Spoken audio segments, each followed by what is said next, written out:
गृह मंत्री अमित शाह ने कहा, भगोड़ों का निर्वासन और प्रत्यार्पण यह दोनों ही बातें बहुत महत्वपूर्ण है। नमस्कार, आप देख रहे हैं माटी की आवाज न्यूज और मैं हूं आपके साथ ज्योतिका। आइए रुक करते हैं खबर की ओर। वर्तमान समय में ड्रग्स एडिक्शन अपने चरम पर है तथा अवैध रूप से इसकी सप्लाई भी की जा रही है। इस पर सख्ती से पेश आते हुए गृह मंत्री अमित शाह ने राज्य और केंद्र शासित प्रदेशों के एंटी नारकोटिक्स टास्क फोर्स के प्रमुखों के दूसरे राष्ट्रीय सम्मेलन को संबोधित करते हुए कहा कि भगोड़ों का निर्वासन और प्रत्यार्पण यह दोनों ही बातें बहुत महत्वपूर्ण है।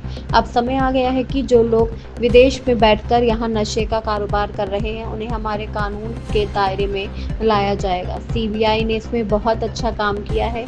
मैं सभी एएनटीएफ अध्यक्षों से अनुरोध करता हूं कि वह सीबीआई निदेशक से संपर्क करें और प्रत्यार्पण के लिए एक ऐसी व्यवस्था स्थापित करें जो न केवल ड्रग्स आतंकवाद गिरोह बल्कि हर चीज के लिए उपयोगी हो। यह बहुत महत्वपूर्ण है और जिस तरह प्रत्यार्पण आवश्यक है उसी तरह व्यवहारिक दृष्टिकोण के साथ निर्वासन भी आवश्यक है। जिन लोगों को अपने आपने यहाँ जेल में रखा है वह किसी न किसी तरह से यहाँ से कारोबार को बढ़ावा दे रहे हैं। गृह मंत्रालय द्वारा कुछ मार्गदर्शन दिया गया है। प्रक्रिया के प्रति उदार दृष्टिकोण अपनाया जाना चाहिए। उन्हें निर्वासित करने की व्यवस्था के लिए एक रास्ता सुनिश्चित किया जाना चाहिए। गृह विभाग इसके लिए एक एसओपी भी जारी करने वाला है। फॉलो अप करें। दूसरा, भगोड़ों का निर्वासन और प्रत्यार्पण, ये दोनों चीजें बहुत जरूरी हैं।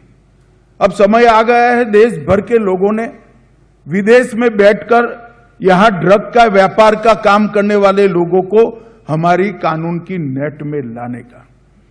सीबीआई ने इसके लिए बहुत अच्छा काम किया है। मेरा सभी एएनटीएफ के अध्यक्षों को आग्रह है कि आप सीबीआई डायरेक्टर का संपर्क कर प्रत्यार्पण के लिए एक सुनिश्चित व्यवस्था आपके यहां खड़ी करिए, जो न केवल ड्रग, टेररिज्म से लेकर गैंगों से लेकर सभी चीजों के लिए काम में आएगी, परंतु ये बेहद जरूरी है। और जिस तरह से प्रत्यार्पण जरूरी है इसी प्रकार से प्रैक्टिकल अप्रोच से निर्वासन भी जरूरी है। यहां पर जिनको आपने जेल में बंद कर रखा है वो कुछ न कुछ तरीके से यहीं से व्यापार को बढ़ावा दे रहे हैं। कुछ गाइडेंस गृह मंत्रालय ने दिए हैं।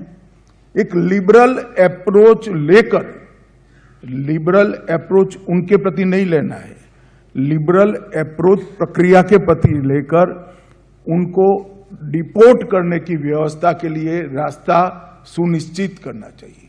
इसकी भी एसओपी गृह विभाग जारी करने जा रहा है। आपने ग्राफिक्स देखे होंगे। सिंथेटिक ड्रग्स और लैब्स ये आने वाले दिनों में बढ़ेंगे।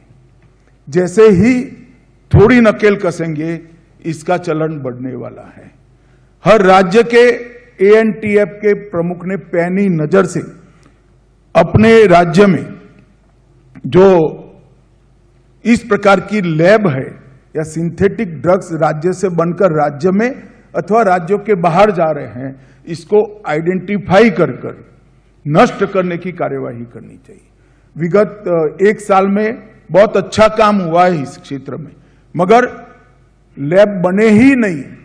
इस दिशा तक हमें जाना पड़ेगा, तभी जाकर नशा करने वाला व्यक्ति मेडिकल मतलब आरोग्य विभाग की शरण में जाएगा। इस खबर में बस इतना ही। बने रहिए माटी की आवाज न्यूज के साथ।